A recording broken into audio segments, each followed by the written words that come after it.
Coming up on Business Report Africa, Cabaseed offers to acquire BOC Kenya shares.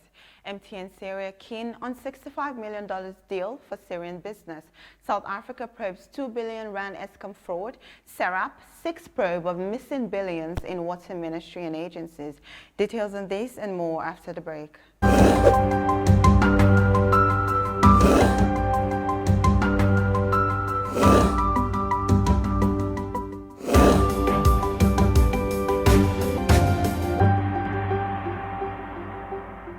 This is Business Report Africa, brought to you by your digital First Pan-African News Network, TOS TV. I am Ruel Panawo.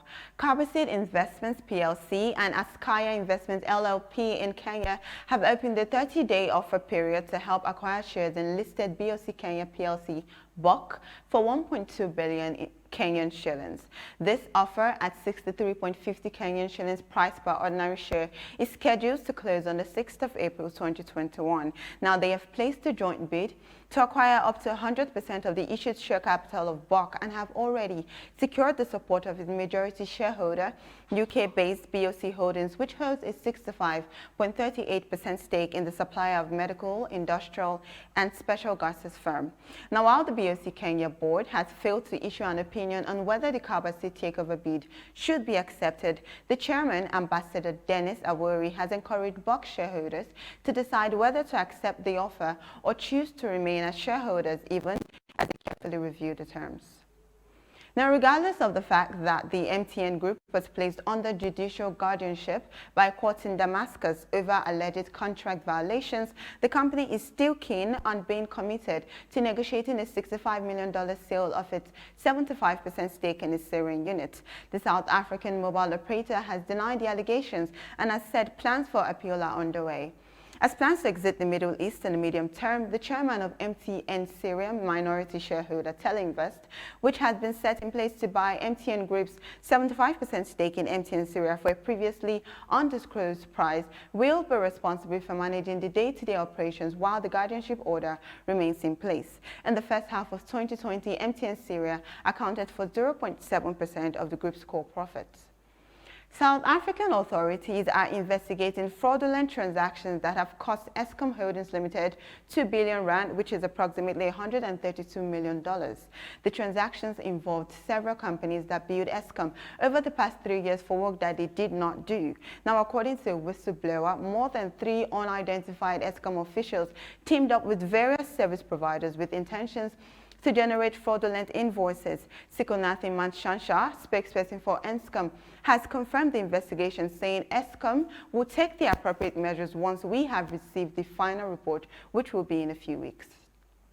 And right here in Nigeria, a Freedom of Information request has been sent by the Socio-Economic Rights and Accountability Project, SERAP, to Engineer Suleiman Adamu, the Minister of Water Resources. Now, this request has urged him to clarify actions taken by his ministry to address and find the alleged billions missing from the ministry and its agencies, and in an instance, where there is relevant admissible evidence of corruption and mismanagement, refer the allegations to appropriate anti-corruption agencies for investigation and prosecution. Now, SERAP is urging the minister to also ensure the full recovery of any missing public funds reported by the Office of the Auditor General of the Federation. According to the FOI request dated 27 February 2021 and signed by SERAP Deputy Director Kolawole Oluwadare, the COVID-19 crisis makes this action all the more urgent, and the response from the ministry would end impunity for corruption in the water sector, serve the interests of the public, and helps to improve access of Nigerians to clean water and sanitation services. According to the Auditor General's annual report for 2017, approximately 33.7 million was used by the Federal College of Freshwater Fisheries Technology, New Busa, Niger State, to train 170 unemployed youths and women between 10th and 11th November 2016 without due process, documents, and evidence. The Lower Benue River Basin Development Authority, Makurdi, the National Water Resources Institute, Mando Road, Kaduna, and the Nigeria Hydrological Services Agency, Abuja, are some of the agencies that also reported misapplied funds that are unaccounted for.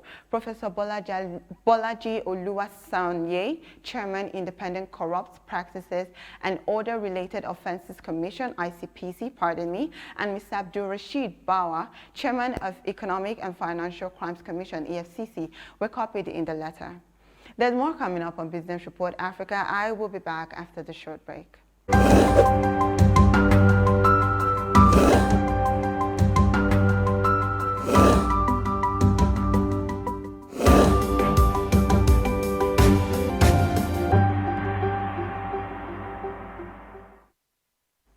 Out of the membership areas it owes the East African Community, South Sudan has paid the sum of $1.5 million. The East African Community in October 2019 had threatened to kick out South Sudan over its failure to pay its membership fee, as annually all member states of the EAC are required to pay $8 million as contributions.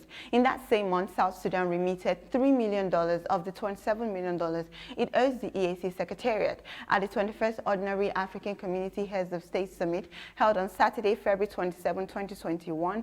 President Kerr said he had appealed to the EAC Secretariat to work with South Sudan officials to restructure the amount owed by the South Sudan to find a suitable formula for installment repayment over time.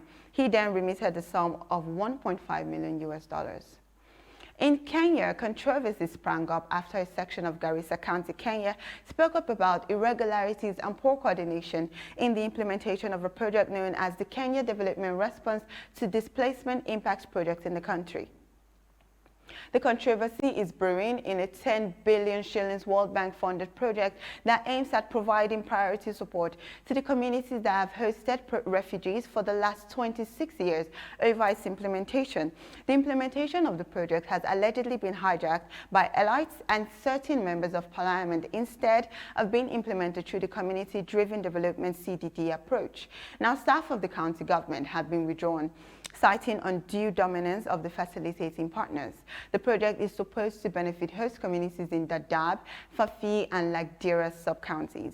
An official who chose anonymity has ordered the cabinet secretary to take the matter seriously, as national government officials in Garissa have been holding meetings to implement the project without involving the county officials, which is also part of the problem. He added that using registered non-governmental organization One Constituency is getting 290 million Kenyan shillings, and another one is getting 148 million Kenyan shillings.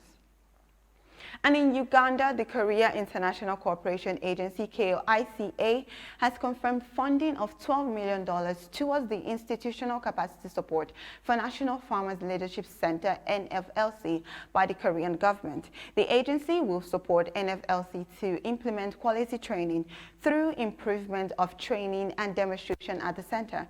Then, according to construction management specialist Matthias Akabanjuna, there will be improvement in farm productivity and construction of a multipurpose training and accommodation facility. The new project will span across 8 years, 2021 to 2028, and Korean consultants have been dispatched to Uganda to make the final assessment and develop implementation strategies alongside key stakeholders, including the Ministry of Agriculture, MAAIF, Ministry of Finance, MOFPD, and NFLC, to mention a few. In 2020, microfinance activity in Egypt grew by 17%. This raised the balance of funds to about 19.3 billion Egyptian pounds, according to the Financial Regulatory Authority, who indicated in a report made on Saturday that the number of microfinance beneficiaries reached 3.2 million by the end of 2020, up from its 3.1 million in 2019. It stated in its report that by the end of 2020, funding agencies had increased geographical spread through 2,840 financing outlets to cover most centers and cities of the Republic, as compared to 2,427 outlets in 2019. Upper Egypt Governorate, captured 54% of the total number of microfinance outlets by 1,299 outlets, and this brought the share of the rest of the Governorate to 1,100 128 outlets by the end of 2020.